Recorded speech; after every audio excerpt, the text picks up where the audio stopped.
हाल में उपमुख्यमंत्री Nitin Patel press conference कर रहा है। सीधा जी प्रेस कॉन्फ्रेंस में अगाऊ जो जाहेरात करवामां आवेली जे ते वखते भारत सरकारे गुजरात में क्या क्या एम्स स्थापी शकाय एना अभ्यास करवा माटे अने गुजरात सरकार जे जमीन मफत में विना मूल्ये एम्स बनावा माटे भारत सरकार ने आपवानी थाय ए कया स्थल पर आपवा सम्मत छे ए बाबते अभिप्राय मांगेलो। जे ते वखते गुजरात सरकार तरफथी राजकोट और वडोदरा बंने जग्याए एम्स स्थापी शकाय एम छे अने बंने जग्याए भारत सरकारनी जरूरियात प्रमाणे एम्स होस्पिटल माटे जे जरूरी छे ए जमीन राज्य सरकार विना मूल्ये फाळववा सम्मत छे ए प्रमाणेनो अभिप्राय मोकली आपवामां आवेलो। त्यार पछी भारत सरकारे गुजरात में वडोदरा अथवा राजकोट कई जगह एम्सनी स्थापना करी शकाय एनो सर्वे करवो, एनी उपयोगितानो सर्वे करवो अने आजूबाजूना विस्तारों जिल्लाओं के ज्यां वधारे जरूरियात होय ए अंगे बधी ज बाबतोनो सर्वे करी भारत सरकार ने अभिप्राय आपवा माटे भारत सरकारे एक कमिटीनी रचना करेली अने एक कमिटीए अगाऊ वडोदरा अने राजकोट बंने स्थलोनी मुलाकात लीधेली अने एक कमिटीए भारत सरकार ने जे ते समये एनो अहेवाल आपेलो। गुजरात में एम्सनी स्थापना थाय एटले लगभग 1200 करोड़ रूपियानु भारत सरकारना मूडीरोकाणना भारत सरकारना खर्चे मेडिकल कॉलेज रिसर्च सेंटर सहितनी विशाल अद्यतन तमाम साधन सामग्री सुविधाओं धरावती सुपर स्पेशियालिटी अने स्पेशियालिटी सारवार आपती अद्यतन हॉस्पिटल गुजरातना दर्दीओने प्राप्त थाय ए माटे गुजरात सरकार सतत प्रयत्नशील हती। अगाऊ पण भारत सरकारना आरोग्य विभाग ने गुजरात सरकार तरफथी आ अंगेनो झड़पथी निर्णय करवा अने गुजरात में एम्सनी कामगीरी वहेली तके शरू थाय ए माटेनी विनंती करवामां आवेली। आजे मने जणावता आनंद थाय छे के भारत सरकारना आरोग्य अने परिवार कल्याण विभागना PMSSY डिविजनना डिरेक्टर तरफथी 31मी तारीखनो सही करेलो एटले के 2018 ना 31 डिसेम्बरे जेनी मंजूरी आपी छे ए प्रमाणेनो पत्र गई काले अमारा आरोग्य विभागना अधिक मुख्य सचिव श्री ने मेल द्वारा मोकली आपवामां आव्यो छे अने ए मेल में जे विगत आपवामां आवी छे ए प्रमाणे भारत सरकारे गुजरात में एम्सनु स्थल ए राजकोट में पसंद कर्यु छे अने राजकोटनी नजीक जे खंडेरी गाम आव्युं छे त्यां आगळ गुजरात सरकारे जे जमीन उपलब्ध करावेली छे ए जमीन में आ पसंदगी करी अने एम्सनी स्थापना करवा माटे भारत सरकारे आरोग्य विभागे भारत सरकारना ए निर्णय कर्यो छे अने निर्णयनी जाण गुजरात सरकार ने गई काले साँजे अधिकृत रीते मेल द्वारा भारत सरकारना आरोग्य विभागे गुजरात सरकारना आरोग्य सचिवश्री ने जाण करी छे अने एना अनुसंधान में आज हूँ आपने जानकारी आपू छूँ कि गुजरातनी जनता गुजरातना दर्दीओ जेनी घणा समयथी आपणे राह जोता हता कि भारत सरकारनी एम्स एटले के बधी ज प्रकारनी अद्यतन सुविधाओं धरावती हॉस्पिटल जे संपूर्णपणे भारत सरकारना खर्चे बनवानी छे अने जेनो खर्च लगभग 1200 करोड़ रूपिया अंदाजेलो छे ए हॉस्पिटल गुजरात में राजकोट में आपवानी आजे भारत सरकारे निर्णय कर्यो छे एने हूँ आवकारूँ छूँ। गुजरात में एम्स बने ए गुजरातना दर्दीओ माटे પછી ગમે તે વિસ્તારના હોય એ જરૂરી અને ઉપયોગી છે. આમ તો આપણા ગુજરાતમાં અમદાવાદમાં સિવિલ હોસ્પિટલ એશિયાની મોટામાં મોટી હોસ્પિટલ આપણે ધરાવીએ છીએ. એવી જ રીતે વડોદરાની પણ એસએસજી હોસ્પિટલ જે પણ દાયકાઓ જૂની ખૂબ મોટી હોસ્પિટલ છે. અમદાવાદમાં મેડિકલ કોલેજો છે. વડોદરામાં પણ 2 મેડિકલ કોલેજ છે. સુરતમાં પણ મેડિકલ કોલેજો છે. રાજકોટમાં પણ મેડિકલ કોલેજ છે. જામનગરમાં પણ મેડિકલ કોલેજ છે. ભાવનગરમાં પણ મેડિકલ કોલેજ છે. આ વર્ષે આપણે જૂનાગઢમાં પણ માનનીય વડાપ્રધાન નરેન્દ્રભાઈ મોદીના વરદ હસ્તે નવી મેડિકલ કોલેજની શુભ શરૂઆત કરાવીને ત્યાં અભ્યાસ અને દર્દીઓની સારવાર શરૂ થઈ ચૂકી છે. વલસાડમાં મેડિકલ કોલેજ છે. વડનગરમાં મેડિકલ કોલેજ છે. મહેસાણા, પાટણમાં, ધારપુરમાં મેડિકલ કોલેજ છે. આમ ગુજરાતના ભૌગોલિક વિસ્તારો જુદા જુદા બધી જગ્યાએ મેડિકલ કોલેજ છે. હિંમતનગરમાં પણ માનનીય વડાપ્રધાનશ્રીના વરદ હસ્તે મેડિકલ કોલેજ આપણે શરૂ કરી દીધી છે. જે પીપીપી મોડ ઉપર ગુજરાતમાં મેડિકલ કોલેજો જે 300 બેડની હોસ્પિટલ સુવિધા સાથે શરૂ થઈ છે. એમાં પાલનપુરમાં મેડિકલ કોલેજ અને હોસ્પિટલ શરૂ થઈ છે. દાહોદમાં પણ મેડિકલ કોલેજ અને હોસ્પિટલ શરૂ થઈ છે. બીજી 3 જેટલી નવી મેડિકલ કોલેજો પીપીપી મોડ ઉપર જે ગુજરાતમાં માગણી થઈ ચૂકી છે એની પણ એમસીઆઈ દ્વારા ઇન્સ્પેક્શન વગેરે કાર્યવાહી કરવામાં આવી રહી છે.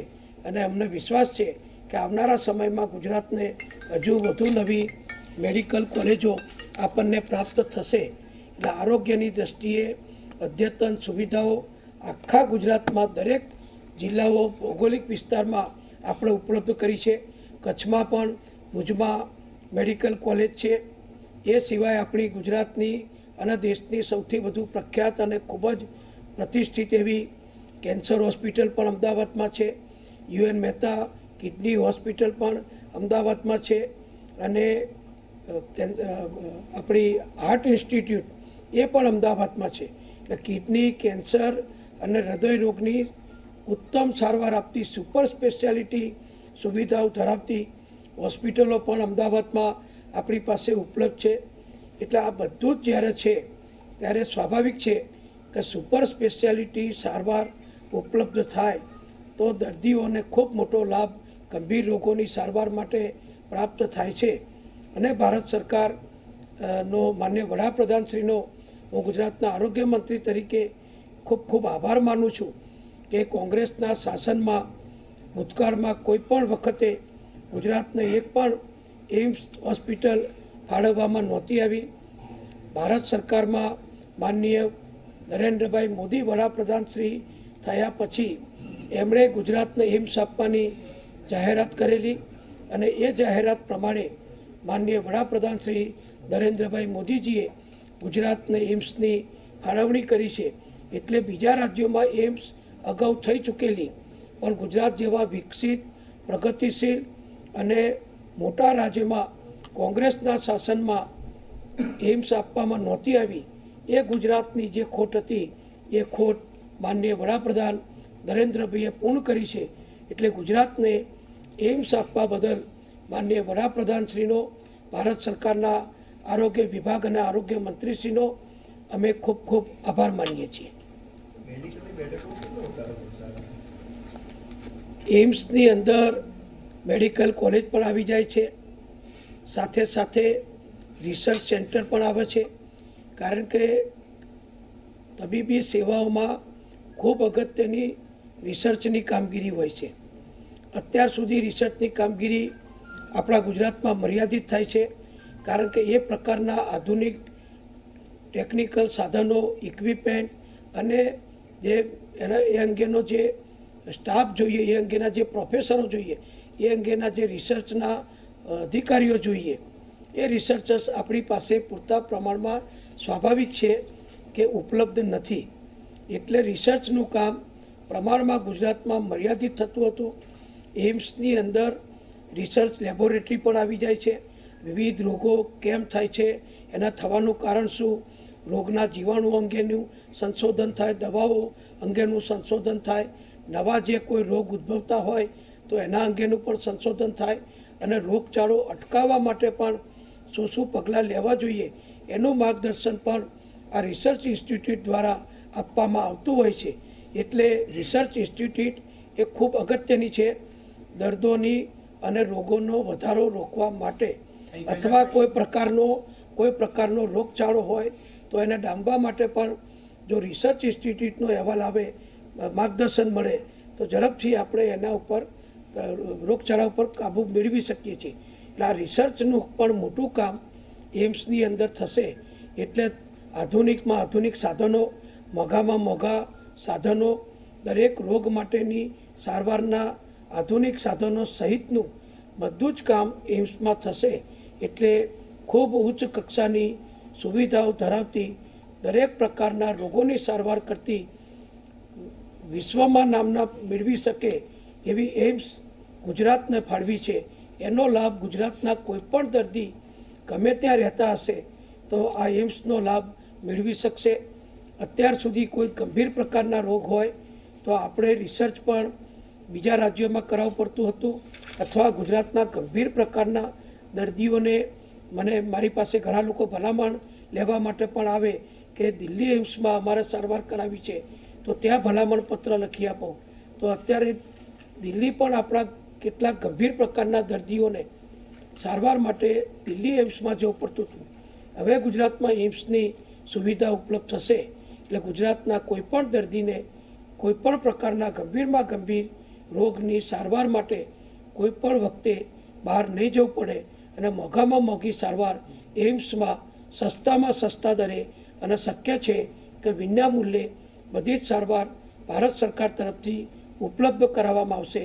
એટલે ગુજરાતના દર્દીઓને એનાથી ખૂબ મોટી સેવા અને સગવડ પ્રાપ્ત થશે. ક્યાં સુધીનો અંદાજ છે આ એમ્સનું સમગ્ર મતલબ બિલ્ડિંગનું બાંધકામ ને ક્યાં સુધીમાં પૂરું થઈ શકે છે? ગુજરાતના નાગરિકોની સેવામાં એમ્સ ક્યારથી શરૂ થઈ શકે? ભારત સરકારે જમીનની માગણી જે કરેલી એ પ્રમાણેની જમીન આપણે એમને ફાળવી આપીશું. જમીન નક્કી થઈ ચૂકી છે. ફક્ત ભારત સરકાર કયો વિસ્તાર પસંદ કરે છે એના ઉપર આપણે રાહ જોતા હતા. હવે ભારત સરકારનો રાજકોટ માટે જે અધિકૃત પત્ર આવ્યો છે એના આધારે કલેક્ટર શ્રી રાજકોટ તરફથી આ જમીન ફાળવણીની ઝડપથી કાર્યવાહી થશે. ગુજરાત સરકારનો મહેસૂલ વિભાગ અને ગુજરાત સરકારનો આરોગ્ય વિભાગ સંકલિત રીતે એની કામગીરી કરશે. ભારત સરકારને એ જમીન આપણે હેન્ડઓવર કરીશું, ફાળવી આપીશું. એટલે ભારત સરકાર પછી એના ઉપર પ્લાનિંગ, ડિઝાઇન, આર્કિટેક્ચર વગેરે કામગીરી શરૂ કરશે અને પ્લાન, નકશા વગેરે પૂર્ણ થયા પછી ભારત સરકાર એની ટેન્ડરિંગની મકાનો બાંધકામ કરવા માટેની હોસ્પિટલો, હોસ્ટેલો, મેડિકલ કોલેજ, દર્દીઓ માટેની રહેવાની વ્યવસ્થા, રિસર્ચ ઇન્સ્ટિટ્યૂટ માટેના મકાનો, લેબોરેટરી માટેના મકાનો, આ બધું જ જે વિશાળ પ્રમાણમાં આખું સંકુલ ઊભું થવાનું છે એ સંકુલનું બધું જ કામ આવનારા સમયમાં ઝડપથી ચાલુ થાય એવો ભારત સરકારનો અને ગુજરાત સરકારનો અમારો સંયુક્ત પ્રયત્ન રહેશે.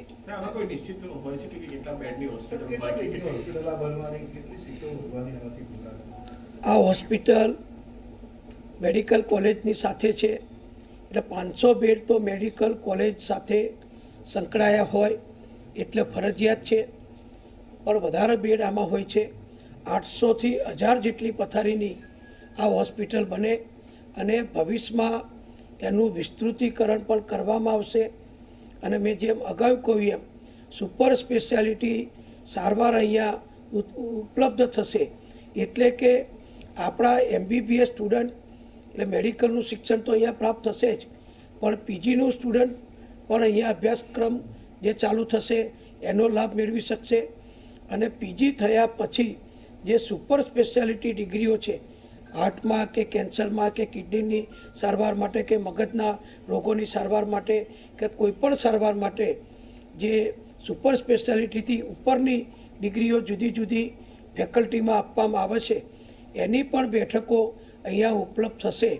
એટલે ગુજરાતની અંદર તમામ પ્રકારની મેડિકલ ફેસિલિટી અને મેડિકલના સ્ટુડન્ટ માટે અત્યારે વિશ્વમાં જેટલી ઉપલબ્ધ છે એ બધી જ ભણવાની, અભ્યાસ કરવાની, ડિગ્રી મેળવવાની બધી જ વ્યવસ્થા અહીંયા પ્રાપ્ત થશે. સાહેબ, આ જે એમ્સ છે એ ક્યાં તો રાજકોટ અથવા વડોદરા એ બેમાંથી કોઈ એક જગ્યા ઉપર કરવી એવું એક મત હતો. ઘણા વખતથી એમ્સ આવશે ગુજરાતની તો જાહેરાત થઈ ગઈ હતી. આખરે હવે કયા તારણોને આધારે આ રાજકોટમાં એમ્સ આપવી એવું નક્કી થયું? મેં અગાઉ કહ્યું પ્રમાણે ભારત સરકારે તજજ્ઞો, વિશેષજ્ઞો, નિષ્ણાતોની એક કમિટીની અગાઉ રચના કરેલી.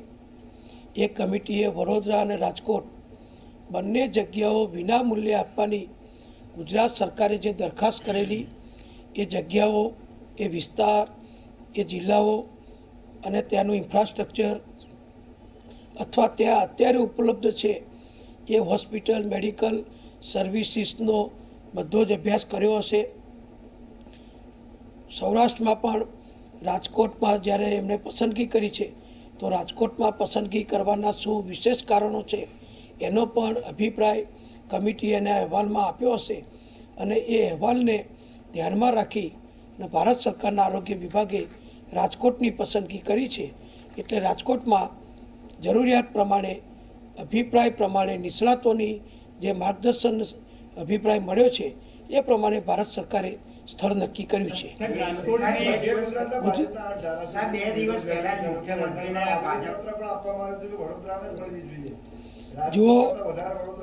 જો કોઈ પણ ધારાસભ્યશ્રી હોય, સંસદ સભ્ય હોય કે નાગરિક હોય કે કાર્યકર હોય, સ્વાભાવિક છે દરેક પોતપોતાના વિસ્તારમાં વધુ સારી પ્રવૃત્તિઓનો વિકાસ થાય. સ્કૂલો, કોલેજો, હોસ્પિટલો, મેડિકલ કોલેજ, ઉદ્યોગ, ધંધા, વ્યવસાય, સિંચાઈની વ્યવસ્થા, રસ્તા વગેરે બધું સારું બને. એ સ્વાભાવિક છે કે દરેક ધારાસભ્ય પોતાના વિસ્તારની કાળજી રાખી અને પોતાના કાર્યકરો વતી, પ્રજા વતી એ પ્રજાની લાગણી અથવા કાર્યકરોની લાગણી એ રજૂ કરતા હોય છે. દરેક વ્યક્તિને પોતાના વિસ્તારમાં વધુ વિકાસ થાય એ અંગેની રજૂઆત કરવાનો અધિકાર છે. કોઈપણ વ્યક્તિ ગુજરાત સરકાર પાસે અથવા ભારત સરકાર પાસે જે પણ માગણી કરવી હોય પોતાના વિસ્તાર માટે એ ધારાસભ્યો સતત કરતા હોય છે. એટલે એકલી મેડિકલ કોલેજ માટે કે એટલી એમ્સ માટે ધારાસભ્યો રજૂઆત કરે છે એવું નહીં. પોતાના વિસ્તારમાં વધુ રસ્તા થાય, હયાત રસ્તાઓ પહોળા થાય, નવા પુલો બને, ઓવરબ્રિજ બને, રેલવે લાઈનો નંખાય, સ્કૂલો, કોલેજો સ્થપાય, જીઆઈડીસી સ્થપાય, પાણીની વધુ જરૂરિયાત હોય તો સિંચાઈ યોજનાઓ કે નર્મદાની વધુ વ્યવસ્થા થાય. આવું દરેક ધારાસભ્ય સ્વાભાવિક છે કે એમની ફરજમાં આવે છે, એમની જવાબદારીમાં આવે છે અને જવાબદારીના ફરજના ભાગરૂપે ધારાસભ્યશ્રીઓ રજૂઆત કરે એ એમનો અધિકાર છે. એમને જે રજૂઆતો કરી હોય એની સામે જે અન્ય પાસા હોય, વિશેષજ્ઞનો, તજજ્ઞનો જે અભિપ્રાય હોય અને ભારત સરકાર તરફથી આપણને આટલી મોટી 1200 કરોડ રૂપિયાની એમ્સની જ્યારે ભેટ મળી હોય ત્યારે ગુજરાતમાં એમ્સ મળી છે એ અગત્યનું છે. વડોદરામાં પણ અગાઉ ભારત સરકાર તરફથી રેલવે યુનિવર્સિટી આખા ભારતમાં કોઈ જગ્યાએ નથી એ પણ સ્થાપવાની મંજૂરી મળીને એનું કામકાજ પણ શરૂ થઈ ગયું. એના માટેની જરૂરી જમીન પણ ગુજરાત સરકારે ભારત સરકારને ફાળવી આપી છે. એ જ રીતે ભારતનું મોટામાં મોટું સ્પોર્ટ્સ કોમ્પ્લેક્સ પણ વડોદરામાં સાવલી વગેરેની આજુબાજુ સ્થપાય એ માટે પણ ભારત સરકારને અમે દરખાસ્ત કરેલી, એ મંજૂર થઈ. એની પણ આપણે જમીન વગેરેની ફાળવણી કરી દીધી. દક્ષિણ ગુજરાતમાં પણ ઘણા મોટા એકમો સ્થપાય તો એ માટેની પણ આપણે કાર્યવાહી કરીએ છીએ. ભૂતકાળમાં ઉત્તર ગુજરાત, સૌરાષ્ટ્રના કેટલાક જિલ્લા તાલુકા કે જે વિકાસથી વંચિત હતા તો એવા તાલુકા જિલ્લાઓમાં ઉદ્યોગો સ્થપાય એ પણ ગુજરાત સરકારે કર્યું છે. ઉત્તર ગુજરાતમાં માંડલ, બેચરાજી